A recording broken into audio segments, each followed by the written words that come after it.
हमारे भारत में त्योहारों की नदियाँ बहती हैं। भारत को त्योहारों का देश कहा जाता है। यहाँ पर कई सारे त्योहार मनाए जाते हैं, उन्हीं में से एक चातुर्मास भी है। चातुर्मास क्यों मनाया जाता है, इसकी क्या महत्वता है, उस विषय पर बात करने के लिए हमारे साथ आचार्य राजेंद्र जी मौजूद हैं। उनसे हम सबसे पहला सवाल करते हैं। आचार्य जी, चातुर्मास क्या है? 4 महीने का एक कार्यकाल, 4 महीने का एक समय चातुर्मास के नाम से जाना जाता है। यानी 4 महीने, मास का अर्थ है महीना, तो 4 महीने की एक अवधि है। उसी 4 महीने की अवधि को चातुर्मास के नाम से जाना जाता है।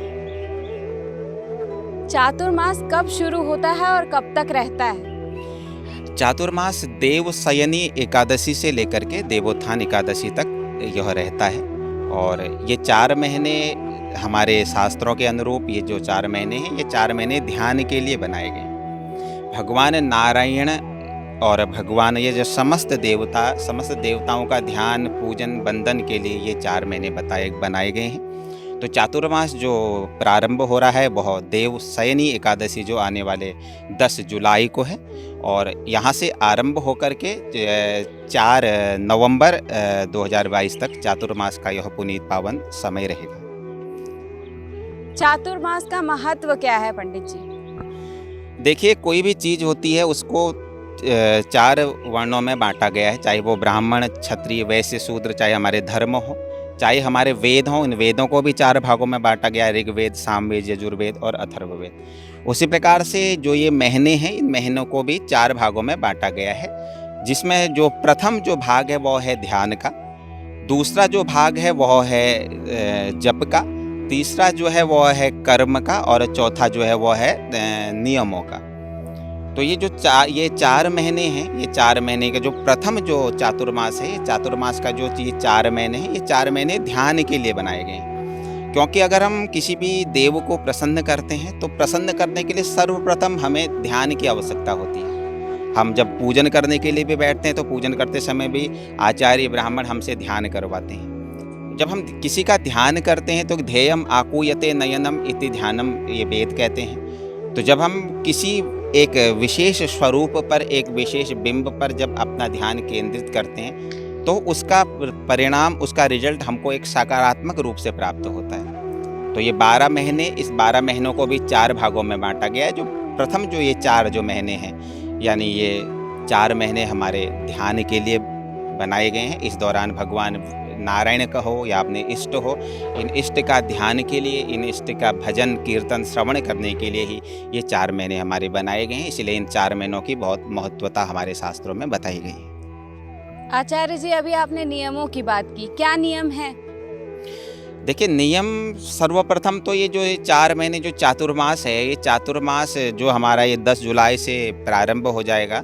अक्षर पूर्व के समय में जो ये ऋषि महर्षि, ऋषि मुनियाँ हुआ करते थे, ये किसी एक पवित्र स्थल पर जा कर के भगवान गोविंद का ध्यान किया करते थे। एकत्रित होकर के सामूहिक रूप से यज्ञ किया करते थे, सामूहिक होकर के भगवान का भजन कीर्तन किया करते थे। यहाँ तक कि एक बार रामचरितमानस में भी एक वर्णन आता है, जब याज्ञवल्क्य जी ने भी एक बार जब बैठ करके यह अनुष्ठान किया हुआ है हमारे इस पवित्र जो स्थल है हमारे प्रयाग में। तो ऐसे ऋषि मुनि प्रायः भी हुआ करते थे जो ये 4 महीनों में भगवान का खूब भजन किया करते थे, भगवान का कीर्तन किया करते थे।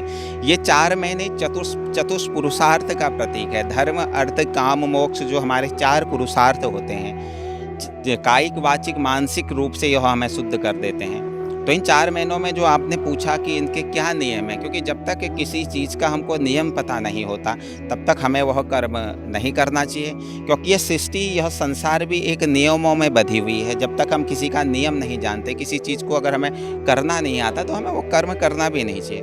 तो चातुर्मास के भी बड़े ही नियम हैं। तो चातुर्मास जो प्रारंभ हो जाएगा 10 जुलाई से, तो प्रथम नियम तो यह है कि इस दिन हमें प्रातःकाल किसी एक पवित्र नदी के तट पर जाकर के हमें स्नान करना है। और स्नान करने के पश्चात हमने शरीर में एक कुछ साफ सुथरे वस्त्र धारण करके, जो पूजनीय, जो पूजा के योग्य जो वस्त्र होते हैं, विशेष रूप से जो पूजा के योग्य जो वस्त्र हैं वो या तो लाल रंग के वस्त्र हैं, या वो पीले रंग के वस्त्र हैं, या वह गुलाबी रंग के वस्त्र हैं, या सफ़ेद रंग के वस्त्र। ये यही वस्त्र हमने शरीर में धारण करके अपने मन में एक संकल्प लेना है कि इन 4 महीने हम जो ये पवित्र जो 4 महीने हो रहे हैं, इन 4 महीनों में हम बैठ करके अपने गोविंद का, अपने इष्ट का, यानी जिसका जो इष्ट है उस इष्ट का हम पूजन करेंगे, उस इष्ट का हम भजन करेंगे, ध्यान करेंगे। और 4 महीने बिल्कुल पवित्र रह करके, पवित्रता कई प्रकार की होती है। शरीर की पवित्रता स्नान से होती है, उसी प्रकार से मन की पवित्रता हमारे ध्यान से होती है, और धन जो है, धन की पवित्रता दान से होती है। तो इस प्रकार से हमने हर ओर से पवित्र होकर के, यानी शरीर से पवित्र होकर के, मन से पवित्र होकर के, धन से पवित्र होकर, कर्म से पवित्र होकर के हमने भगवान गोविंद के निमित्त ये 4 महीने हमने समर्पित करने हैं। और इन 4 महीनों में जो भी भक्त, जो भी सेवक भगवान की यथा विधि स्वरूप भगवान का स्मरण करता है, भगवान का ध्यान करता है, तो उसकी समस्त मनोकामनाएं पूर्ण होती हैं। इसका नियम तो यह है, वैसे पूर्व समय के तो जो ऋषि मुनि जो नियम किया करते थे, ये नियम तो वर्तमानिक समय के जीवों के लिए तो संभव भी नहीं है, क्योंकि वर्तमान में सभी लोग सदग्रस्त हैं और इतनी व्यस्तता लोगों की रहती, तो इतना नियम तो कोई नहीं कर सकता है। लेकिन फिर भी जितने नियम हो सकते हैं उन नियमों का हमें जरूर पालन करना चाहिए। तो प्रथम नियम क्या है, इन 4 महीनों में हमने विधिवत तरीके से, चाहे हम जिस भी देवता का स्मरण करते हैं, चाहे हम राम की पूजा करते हैं तो राम का ध्यान करना चाहिए, कृष्ण की पूजा करते हैं तो कृष्ण का ध्यान करना चाहिए, माँ जगदम्बा दुर्गा की पूजा करते हैं तो दुर्गा जी का ध्यान करना चाहिए। तो पवित्र तरीके से 4 महीनों में नियमित तरीके से हम कम से कम प्रातःकाल या सायंकाल जब भी हमने यह नियम करना है, हम एक दीपक जला करके, चाहे वो दीपक घी का जला सकें, चाहे वो दीपक तेल का जला सकें, जो भी हमारे पास सामग्री उपलब्ध है। वैसे तो कहा गया कि घी का ही दीपक जलाना चाहिए, क्योंकि घी का दीपक जला करके घर में ऑक्सीजन आदि की भी कभी कमी नहीं रहती है। जब हम एक डेला घी जलाते हैं तो 1 टन ऑक्सीजन की प्राप्ति होती है, ये भी कहा गया। लेकिन अगर घी नहीं है तो हम तेल का दीपक जला करके भी यथारूप भगवान गोविंद का स्मरण कर सकते हैं। और ठीक 4थे महीने में, यानी कि कार्तिक मास शुक्ल पक्ष की जो एकादशी आएगी, जिसे हम देवोत्थान एकादशी कहते हैं, इस दिन किसी एक ब्राह्मण देवता को बुला करके घर में यज्ञ अनुष्ठान आदि करके ब्राह्मणों का भोजन करा करके इस व्रत का हमने पारायण करना चाहिए। और इस विधि से जो भी भक्त भगवान का स्मरण करता है, ध्यान करता है, उसकी समस्त मनोकामनाएं भगवान पूर्ण करते हैं। आचार्य जी, चातुर्मास के दौरान कोई शुभ कार्य क्यों नहीं करना चाहिए? चातुर्मास हमारा जो आरंभ होता है वो देवशयनी एकादशी से आरंभ होता है और देवोत्थान एकादशी तक रहता है। तो जिस प्रकार से शब्द बता रहे हैं कि देवशयनी और देवोत्थान, हमारा जो एक वर्ष है, यह वर्ष में 2 अयन होते हैं। एक तो दक्षिणायन है और एक है उत्तरायण। तो दक्षिणायन देवताओं की रात्रि होती है और उत्तरायण देवताओं का दिन होता है। यानी हमारा एक वर्ष देवताओं का एक दिन होता है। जो हम एक वर्ष जीते हैं वो देवताओं के लिए एक दिन का समान है। तो ये जो हमारे जो देवशयनी से लेकर के देवोत्थान तक का जो समय है, इस दौरान देव सोए होते हैं, देव शयन कर रहे होते हैं। और चातुर्मास हमेशा ये दक्षिणायन में ही आता है। जब भी हम कोई शुभ कर्म करते हैं, जब भी कोई हम धर्म से संबंधित कोई काम करते हैं, चाहे वो पूजा हो, चाहे अर्चना हो, चाहे वह विवाह हो, चाहे वह मूर्तियों की प्राण प्रतिष्ठा हो, वो हमेशा इस अवस्था में करना चाहिए जब देवता जागृत होते हैं। अब देवता सोए हैं और अगर हम उनके निमित्त कोई यज्ञ करेंगे, कोई कर्म करेंगे, यानी जिसमें हमारा स्वार्थ छिपा होता है।